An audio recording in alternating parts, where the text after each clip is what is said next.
For years I had a nagging suspicion, not because Emily faltered, but because she was flawless. Too meticulous, too composed.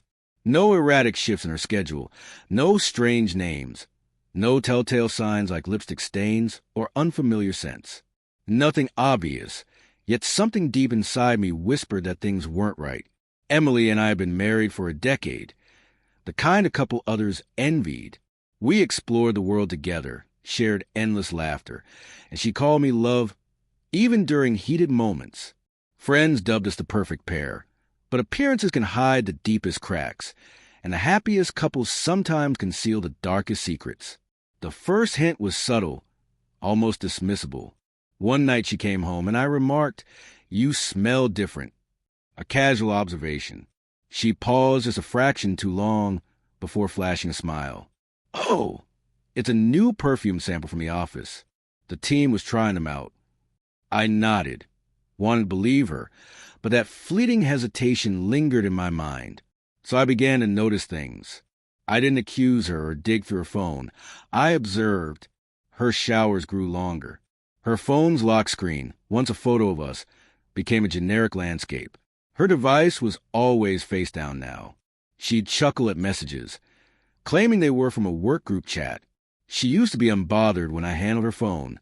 Now she tensed. Most telling was her demeanor. Harder to pin down, but she seemed to smile more brightly while feeling more distant. Then came the moment when suspicion turned to certainty. She mentioned a work event, a client dinner, and brushed off my offer to drive her, insisting it was no trouble for me to stay home. Something compelled me to follow, not like a cinematic sleuth, but discreetly, keeping my distance, headlights off. When I parked, she didn't head to a restaurant. Instead, she pulled into the driveway of a quaint rental house on the city's outskirts. I waited, and soon a man arrived, mid-30s, fit, self-assured. Emily rushed into his embrace, her urgency betraying a hunger I hadn't seen in years. I sat there, maybe an hour, maybe more, feeling not anger or sorrow, but a chilling emptiness, as if I were witnessing someone else's world collapse. I drove home in silence. That night, she returned, feigning exhaustion from her dinner, kissed my cheek, and murmured, "I love you." I echoed the words, but they felt hollow. The next week, I acted. I hired a discreet investigator who uncovered her hidden digital trail. Photos, messages, audio clips, and bookings under a false email, all linked to our joint credit card. Careless. She had no clue I knew. I played my part. Morning kisses, coffee in bed, warm smiles for her family's visits. Then I chose the day to end it. It was a Friday. She walked in carefree, keys clinking, until she saw the dining table. A thick envelope sat there, beside my wedding band and my phone screen, unlocked. She called my name, but I remained silent. Sitting in the bedroom, she opened the envelope, flipping through photos, texts, evidence. I heard her sharp intake of breath, then a faint. "No. God, no." Silence followed. She appeared in the doorway, pale, lips quivering. "How long have you known?" she asked. "Long enough to stop loving the woman I thought you were," I replied. She tried to speak, but I raised a hand. "I don't want explanations or apologies. I just want to see if you'd come clean before I showed you I knew."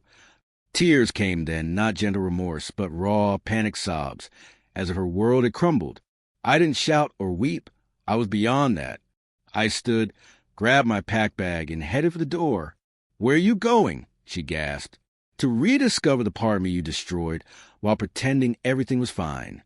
I left the door ajar behind me.